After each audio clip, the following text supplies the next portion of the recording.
हाय everyone, नमस्ते and welcome to pure science.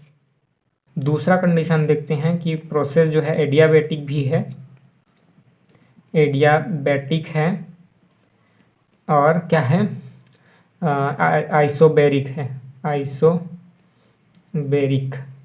ठीक है, आइसोबैरिक है, एडियाबैटिक है। ठीक है, यहाँ पर D P is equal to zero हो जाएगा और D Q is equal to zero हो जाएगा। ठीक है, D P is equal to zero और D Q is equal to zero.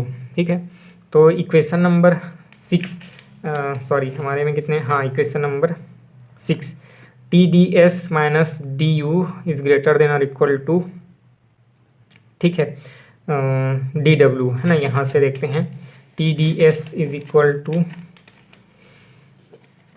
फिर से लिख दे रहा हूँ, T D S minus D U is greater than or equal to D W. ठीक है, तो यहाँ D P is equal to zero होना चाहिए, D Q is equal to zero होना चाहिए। ठीक है, और हम जानते हैं कि जो डी डब्ल्यू का वैल्यू होता है पी डी वी के बराबर होता है। ठीक है,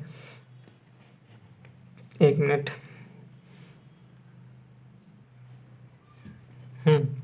तो देखिए अभी हमने डिराइव किया D U is equal to zero. ठीक है, इसके साथ यहाँ पर एक और condition D U is equal to zero, तो इस इक्वेशन में D S is equal to zero हो जाएगा। ठीक है, इसके पहला यहाँ हमने लिखा था D S is greater than और इक्वल टू जीरो, तो जीरो ले लेते हैं। ठीक, ये जीरो हो जाएगा, फिर यहाँ पर माइनस डी यू भी ज़ीरो हो जाएगा, तो इज़ ग्रेटर देन, है ना, जीरो इज़ ग्रेटर देन और इक्वल टू डी डब्ल्यू।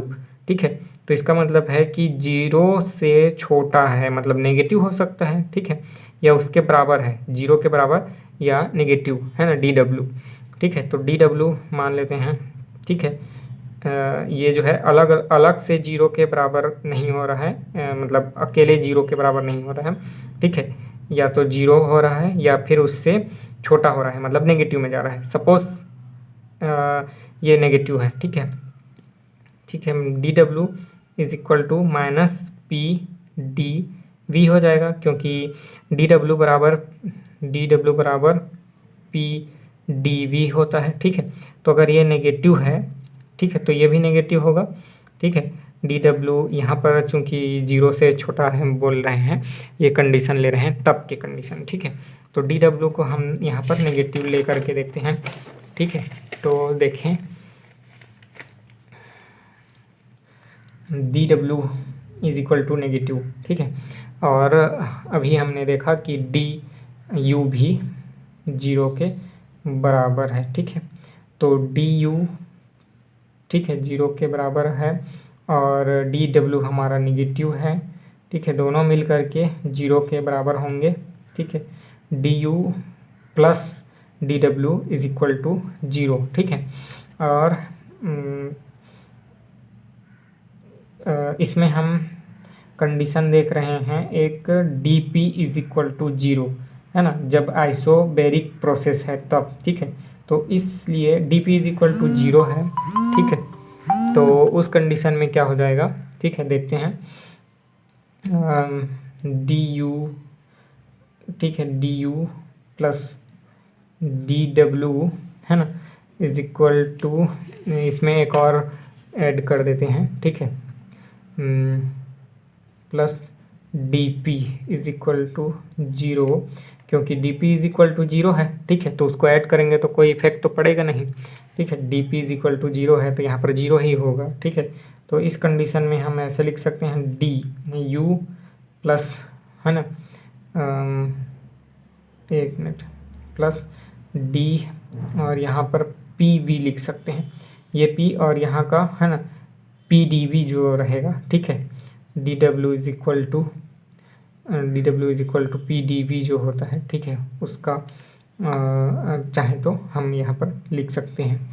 ठीक है, तो इसलिए पी डी वी को हम लिख सकते हैं डी पी वी। ठीक है, इसको हम अलग अलग करेंगे, यहाँ पर अलग अलग करके देख लेते हैं। तो ये ऐसे होगा P D V plus V D P, और डी पी का वैल्यू तो 0 ही हो जाएगा, है ना। यहाँ पर वी डी पी है, समझ सकते हैं, ठीक है। वी डी पी लिख देता हूँ, ठीक है। अब इसका वैल्यू तो 0 ही है, ठीक है, तो कोई इफेक्ट पड़ेगा नहीं। ये हो जाएगा u plus P V is equal to 0, ठीक है। और h एक कांस्टेंट है जहाँ पर u प्लस पी वी, इसको बोलते हैं हम enthalpy of the system. Enthalpy मतलब total heat amount of the system, enthalpy है, ठीक है। तो ये कंडीशन हमको मिल गया, D H is equal to 0 होता है किसके लिए, आइसोबेरिक, ठीक है, एडियाबेटिक प्रोसेस के लिए। आइसोबेरिक एडियाबेटिक प्रोसेस के लिए इसका वैल्यू डी एच का वैल्यू 0 होना चाहिए, तभी वह प्रोसेस होगा। तो ये कंडीशन मिल गए हमको। पहला क्या था, D S should be greater than और इक्वल टू 0। फिर आइसोकोरिक के लिए आया था D U is equal to 0 होना चाहिए। फिर आइसोबेरिक के लिए आया डी एच का वैल्यू 0 के बराबर होना चाहिए, ठीक है। तो ये कंडीशन होते हैं, इसको ध्यान रखिएगा, ठीक है। तो इस वीडियो में इतना ही। अगले वीडियो में चर्चा करेंगे अगर प्रोसेस आइसोथर्मल हो तो क्या होगा। अभी हमने देखा था आइसोबेटिक एडियाबेटिक, ठीक है। अगर प्रोसेस आइसोथर्मल हो तब क्या होगा, उस समय क्या क्या कंडीशन फॉलो होगा, ठीक है। तो नेक्स्ट वीडियो में देखेंगे। थैंक यू, नमस्ते। ठीक है, अभी हमने देखा प्रोसेस जो है आइसोबेरिक, रिवर्सिबल और एडियाबेटिक था, ठीक है। एडियाबेटिक था तो D Q is equal to 0, है ना, और आइसोबेरिक था, है ना, तो उस कंडीशन में हमको मिल रहा था D S is equal to 0। और ये आइसोकोरिक आइसोबेरिक दोनों के लिए D S should be always greater than और इक्वल टू 0, मतलब एंट्रोपी में जो चेंज है वह ग्रेटर देन होना चाहिए या फिर इक्वल टू 0 होना चाहिए, ठीक है। तो इस कंडीशन में हम क्या करेंगे कि एक और कंडीशन होता है, मतलब इन दोनों के अलावा एक और होता है, उसको हम डिराइव करेंगे, ठीक है। तो अभी हमने देखा H is equal to U plus P V, ठीक है। तो अगर मान लेते हैं इनिशियल कंडीशन से फाइनल कंडीशन में कोई जो है एक सिस्टम है ना, मान लेते हैं इस प्रकार से एक सिलेंडर में गैस भरी हुई है, ठीक है, और इसके ऊपर में ऐसा पिस्टन लगा हुआ है, ठीक है। तो ये इसमें प्रोसेस हो रहा है, ठीक है। तो इनिशियल कंडीशन से फाइनल कंडीशन कहीं तक होकर के यह जाती है, ठीक है, पिस्टन। तो वह डी क्यू हीट जो है एब्जॉर्ब कर दी है, और ये प्रोसेस जो है आइसोबेरिक प्रोसेस है, ठीक है। आइसोबेरिक प्रोसेस है, एडियाबेटिक है, हीट एब्जॉर्ब नहीं करती है, सॉरी, है ना। जो इसका इंटरनली है, इंटरनल एनर्जी, उसी के कारण यह इधर, है ना, एक्सपांड करती है, ठीक है। तो उसके एंथैल्पी में जो है इनिशियल कंडीशन आई से चेंज होता है। इनिशियल कंडीशन में मान लेते हैं इंटरनल एनर्जी यू आई था, ठीक है, और प्रेशर तो है कांस्टेंट, ठीक है, तो उसको पी लेते हैं, और इनिशियल कंडीशन में वॉल्यूम था वी आई।